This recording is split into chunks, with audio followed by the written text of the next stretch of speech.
Tout d'abord, vous dire merci pour l'occasion que vous me donnez une fois encore de m'exprimer, de m'adresser à toutes les Ivoiriennes et à tous les Ivoiriens, mais aussi à tout ce monde-là qui nous regarde.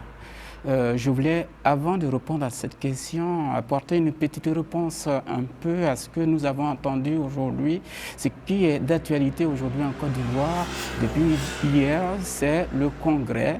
Après des séries de pré-congrès, on a eu des congrès et on a eu une décision du chef de l'État. Mais ce n'est pas cette décision qui m'intéresse, c'est qu'au cours de ce pré-congrès, nous avons entendu des slogans qui peut interdire Ouattara d'être candidat. Et ça, je voudrais... je me dis que c'est soit un lapsus, car la langue de Molière, elle est très complexe, ou c'est par ignorance que les gens disent ces choses-là, parce que en Côte d'Ivoire, la Côte d'Ivoire est un pays démocratique et donc qui a ses règles et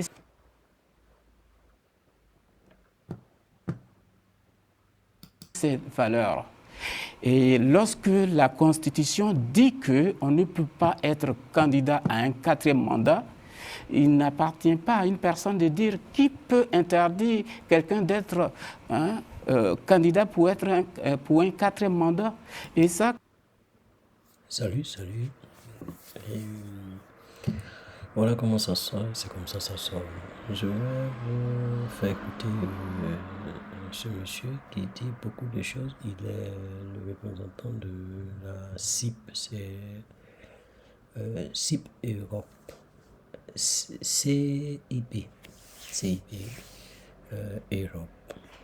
Il dit c'est un parti de Côte d'Ivoire, parti politique de Côte d'Ivoire, qui parle exactement de problème politique qui mine exactement la scène politique.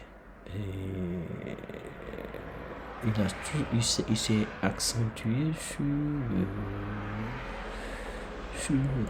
comment on appelle ça, la Constitution qui interdit au Ouattara de briguer un 4e mandat, mais seulement que il a décrit beaucoup l'arrogance et entre guillemets, je peux dire l'ignorance, même pas ignorance, parce que quand tu ignores, c'est parce que tu ne connais pas, mais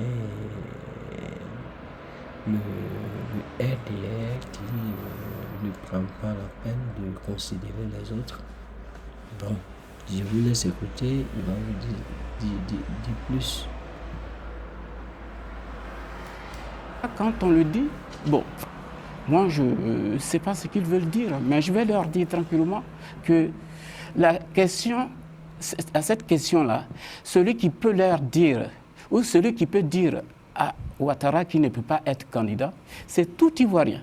Car la Constitution qu'il viole prévoit aussi que lorsque la Constitution est violée et qu'un régime qui est au pouvoir, qui est censé gérer le pays dans un contexte démocratique, dérape, déraille et gère le pays dans un contexte de dictature par intimidation, par brimade ou par violation, on considère que ça a un nom. C'est pour cela qu'il y a eu ce franc combat parmi les Ivoiriens. Oui, mais qu'est-ce que vous comptez concrètement, qu'est-ce que vous attendez de ce front commun alors, oui, le front commun que je salue va répondre à cette question. Le Front commun va répondre à la question, oui, qui a fait l'objet des slogans, qui va interdire Ouattara d'être candidat pour un 4e mandat. Le Front commun a pour objet de refuser que la Constitution de la Côte d'Ivoire soit violée par quiconque. Et pourtant, le gouvernement s'était dit ouvert à un dialogue avec l'opposition. Pourquoi justement encore amener ce rapport de force alors ? Mais non, moi je n'ai jamais entendu ou écouté que le gouvernement de Côte d'Ivoire a été une fois ouvert à un dialogue. Alors, c'est ce que j'ai pu entendre, c'est l'arrogance exacerbée de ces dirigeants qui disent que personne ne peut les toucher. C'est eux qui connaissent la Côte d'Ivoire, c'est eux qui maîtrisent la Côte d'Ivoire, c'est eux qui la défendent mieux que quiconque. Et donc, quel que soit ce qu'ils feront, qu'ils violent la Constitution, qu'ils intimident les Ivoiriens, qu'ils instrumentalisent la justice, ce n'est pas un fait. Et donc, on est censé, nous, croiser les bras. Mais c'est ce qui n'a pas été le cas aujourd'hui. Aujourd'hui, on a eu un front commun. Et là, je vais venir. Ce front commun qui est salutaire.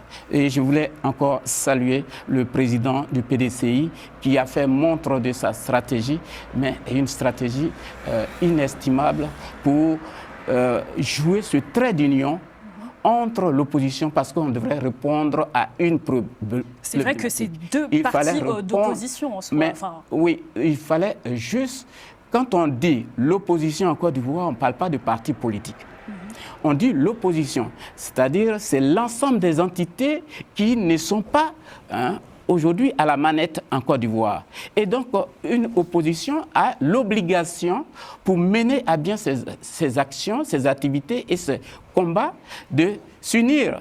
Et comment réussir à unifier cette opposition qui a ses problématiques internes entre souvent des entités ou ses besoins en termes de vision politique. Mais justement, pourquoi pas avoir élargi cette coalition avec le CAP-CI justement de Madame Simone Gbagbo? Mais si ça a été... En fait, la stratégie c'est aujourd'hui que il y a en fait. Le fait, c'est comment réunir ou comment unir l'opposition. Et pour unir l'opposition, je vais parler en termes mathématiques, on a deux entités, par exemple, de part et d'autre. Et ces deux entités doivent communiquer. Et comment communiquer si, au milieu, il y a un fossé? Alors le PDCI a joué ce rôle en étant au milieu pour faire passer, jouer le rôle de trait d'union entre ces deux entités. Et aujourd'hui, on ne peut plus parler d'une opposition désunie. Et d'ailleurs, les différentes entités de la CAP-CI ont salué. Nous avons eu la déclaration de Dr Simone Gbagbo qui a salué. Nous avons eu la déclaration de Madame Danielle Boni-Clabry qui a salué aussi cette stratégie qui pour elle est une stratégie salutaire parce qu'il s'agit d'aller au-delà de la diversité de ces entités pour faire une unité d'action, unité de stratégie et une unité de combat. Donc on voit que c'est un choix conscient et que l'ex-première dame joue donc un rôle aussi important dans ce front commun. Ah oui, c'est une stratégie savamment organisée et perpétrée pour aller dire non. Et d'ailleurs, je voudrais dire quelque chose. D'ailleurs, vous avez vu, nous tous nous l'avons vu, depuis 3 semaines, on a organisé le pré-congrès. Ensuite, le congrès, on a fait tous les bruits du monde. On a dépassé des millions de nos francs CFA sur la tête du contribuable. Et pour arriver à ce jour-là, du dimanche, où on dit « je vous ai entendu, je vous ai compris, je vais prendre une décision, mais mûrie en âme et conscience ». Ça veut dire tout ce temps-là, il y a quelque chose qui cloche. Quand on est chef ou président d'un parti politique qui organise un congrès, un congrès, il est soit décisif ou électif. Dans tous les cas, il va sortir une décision. Oui. Alors, une réflexion n'est pas une décision. Ça veut dire qu'il y a quelqu'un aujourd'hui qui recule. Et ce qui recule, c'est le RDR. Le RDR a reculé parce qu'il croyait que les Ivoiriens allaient se laisser faire. Le RDR croyait que les Ivoiriens allaient fermer, croiser les bras, comme en 2020, pour laisser passer la forfaiture. Le RDR croyait que les Ivoiriens allaient rentrer dans ces considérations, dans ces détails, dans ces considérations partisanes pour s'entre-déchirer et pour laisser le vrai sujet. Le vrai sujet en Côte d'Ivoire aujourd'hui, c'est qui viole la constitution de notre pays. Le vrai sujet, c'est celui-là qui veut prétendre à un 4e mandat alors que la Constitution ne lui permet pas. Mais justement, vous ne pensez pas que c'est plutôt vous qui reculez là, justement, à 4 mois des élections présidentielles? Ce bloc, cette coopération n'arrive-t-elle pas trop tard? Car justement, il y a le démarrage de la collecte des parrainages qui est fixé du coup du 1er juillet et à la date limite du 26 août. Vous ne trouvez pas que là, vous reculez en faisant ça? Mais non, la question, c'est en fait, reculer, c'est peut-être, ça dépend du sens où on va. Nous, au PPACI, par exemple, on connaît le candidat. Oui, mais vous n'avez pas peur de l'agenda politique attendez. quand même au des PPACI, calendriers non, électoraux? on ne parle pas d'agenda politique d'abord. L'agenda politique, c'est tout ça là. C'est qui est candidat. Au PPACI, on connaît le candidat du PPACI aux élections. C'est le président Laurent Gbagbo. Au PDCI, on connaît le candidat, c'est le président Tidiane Thiam. Et on connaît les autres. Et où, aujourd'hui, ceux qu'on ne connaît pas, là où il y a de l'obscurité, où il y a des zones d'ombre, là où on dit on va réfléchir à quelques jours des échéances, c'est au RDR. Non, il n'a pas de temps, il recule. Il n'a pas le temps, il recule. Et moi, je pense déjà, je voulais saluer cette décision du chef de l'État qui, pour ma part, une fois, est une décision responsable. Parce que la dernière fois que j'étais ici, j'ai dit, si Ouattara s'azade, si le président Ouattara s'azade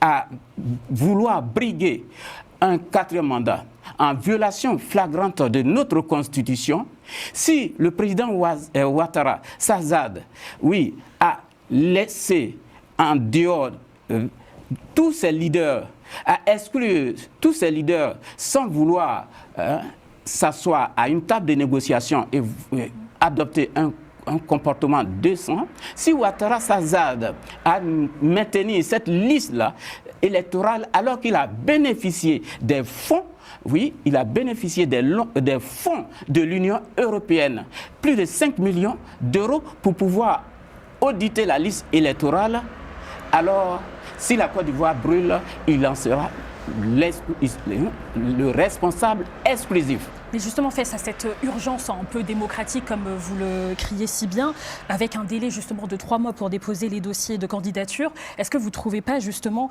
qu'il faut trouver une autre stratégie pour faire face à cela? Comment vous allez faire, vous, pour mettre en place tout ça? Vous savez, dans un pays dit démocratique, la force appartient à la loi et la loi appartient au peuple. Donc vous comptez sur le peuple. C'est le peuple, quand aucun régime ne peut prétendre avoir la force exclusive dans un État démocratique. C'est le pouvoir du peuple qui constitue une force. Alors si le peuple dit non, et le peuple en train de dire non, le peuple a dit non à la candidature du président Ouattara, le peuple a dit non à cette liste truffée d'irrégularités, le peuple a dit non à l'exclusion de tous ces leaders sérieux, alors ils seront obligés, et nous les y obligerons à revenir sur la table de négociation. C'est eux qui vont revenir. Mais est-ce que le peuple dit oui justement à ce front commun? Certains disent que justement c'est très très tard en soi, on revient un peu en 2020 et qu'il faut faire un peu plus vite. Oui, mais plus vite, le front commun est déjà mis en place. Et bientôt à Paris, ici, nous allons mener des actions communes.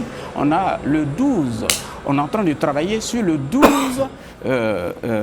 12 juillet pour une manifestation extraordinaire ici de toutes les entités politiques, toute la diaspora qui dit non à Ouattara. On a vu ce qu'ils ont démontré là. Ils sont allés ramasser des badauds, des clochards par-ci par-là en leur donnant un t-shirt 50 € pour participer à un meeting. C'est honteux. Le lendemain du meeting, on retrouve des clochards porter le t-shirt du président de notre pays. C'est honteux.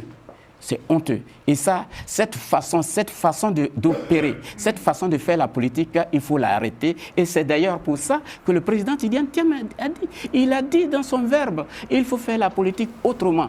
La politique, il ne s'agit pas d'imposer au peuple. Il faut convaincre le peuple. Et convaincre le peuple par des actions. Oui, en répondant aux besoins du peuple. Aujourd'hui, le peuple a faim. Vous voyez combien il distribue, alors que le peuple ivoirien a faim.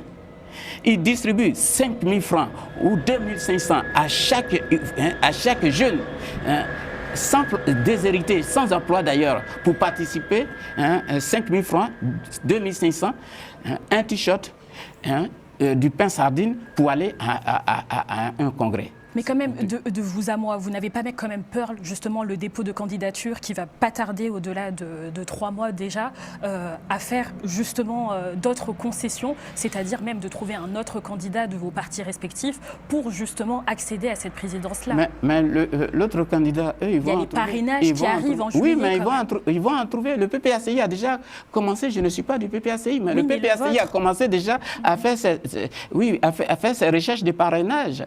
Et donc là, ils sont en avance.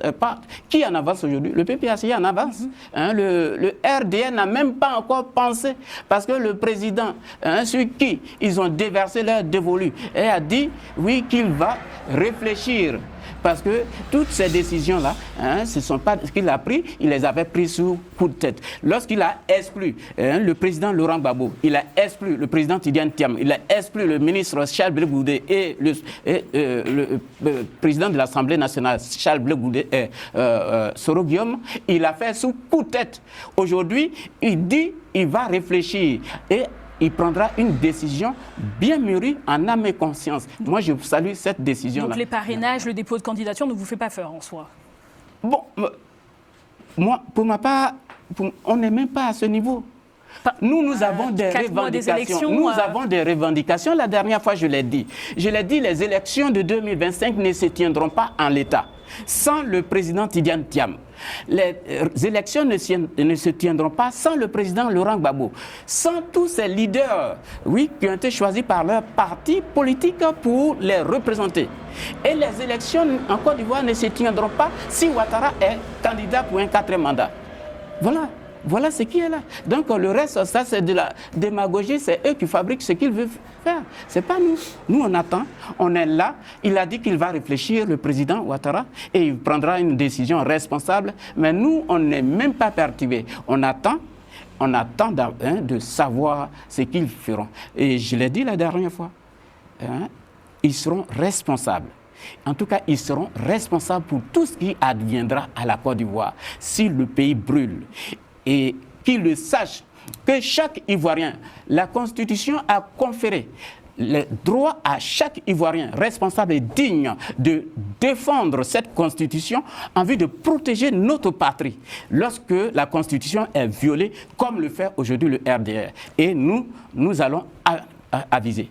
Monsieur Néon, on arrive bientôt vers la fin de l'émission. Comme vous l'avez dit, lors du congrès, le président Ouattara a laissé un flou, évitant justement à rappeler sa possibilité d'avoir justement à se présenter aux élections. Mais en soi, ce flou entretenu n'est-il pas une stratégie pour affaiblir justement l'opposition et gagner en marge avec les marches de la présidentielle? Je ferme mes yeux, je dis dans la première hypothèse, lorsque je ferme mes yeux, et je veux croire une fois, pour une fois au monde, que le président Ouattara tiendra promesse. Si tel est le cas, c'est une décision responsable et sage, parce que cette décision-là va éviter Ouattara d'être devant sa responsabilité lorsque la Côte d'Ivoire brûlera. Cette décision va permettre au président Ouattara de refuser toutes sortes de tentations auxquelles il est confronté aujourd'hui. Mais je pense que Ouattara, le chef de l'État, je ne crois même pas, parce que c'est quelqu'un qui dit aujourd'hui une chose, quand il prend une décision, il faut regarder si le ciel est bleu. Donc nous ne croyons pas. Et ça, nous ne regardons pas ce qui se passe au RDR. Ça ne nous intéresse pas. La seule chose qui nous intéresse, c'est est-ce que le chef de l'État actuel va-t-il briguer un 4e mandat? Non. Est-ce que le chef de l'État actuelle va ouvrir une liste d'élections où on verra les leaders ivoiriens qui le veulent de compétir? Oui. Est-ce que le chef de l'État et le pouvoir vont-ils permettre enfin que les nouveaux majeurs puissent s'inscrire pour choisir celui qui va présider à leur destinée? Oui. Est-ce que le chef de l'État ne va pas nous humilier alors qu'il a pris plus de 5 millions d'euros à l'Union européenne, notamment à la France, pour auditer la liste électorale? Est-ce qu'il va mettre cet argent dans la poche et ne pas auditer la liste électorale? C'est ce qui nous intéresse. Le reste, ça ne nous intéresse même pas. On n'écoute pas aux porteurs du RDR. Ils finissent leur décision, ils reviennent ici, ils vont nous trouver sur leur passage. C'est ce que j'ai dit. Dernière question, justement, mais face à cette manœuvre, quelle stratégie l'opposition doit-elle adopter pour ne pas justement tomber dans ce piège avec ce calendrier entre le flou du pouvoir donc, de Ouattara pour mobiliser les partisans malgré la longue lassitude qu'ils ont? L'opposition a déjà tout fait. C'est pour ça que je félicite et je remercie le président Tidiane Thiam qui a réussi avec le président Laurent Gbagbo de jouer ce trait d'union entre les différentes entités. D'une part la CAPSI et d'autre part le trop c'est trop. En passant par stop, ça suffit. Donc vous voyez, c'est tous les Ivoiriens qui sont aujourd'hui unanimement ensemble. Bloc unis, soudés, compacts pour attendre ce qui va sortir de là. Si toutes ces revendications, parce qu'il faut voir, le Front commun a pour rôle d'attendre des réponses de leurs différentes revendications qui sont au nombre des 4 que je viens de citer. Si nous n'avons pas de réponse satisfaisante, alors on va acquiescer et eux, ils seront responsables de tout ce qui adviendra à la Côte d'Ivoire. Merci beaucoup.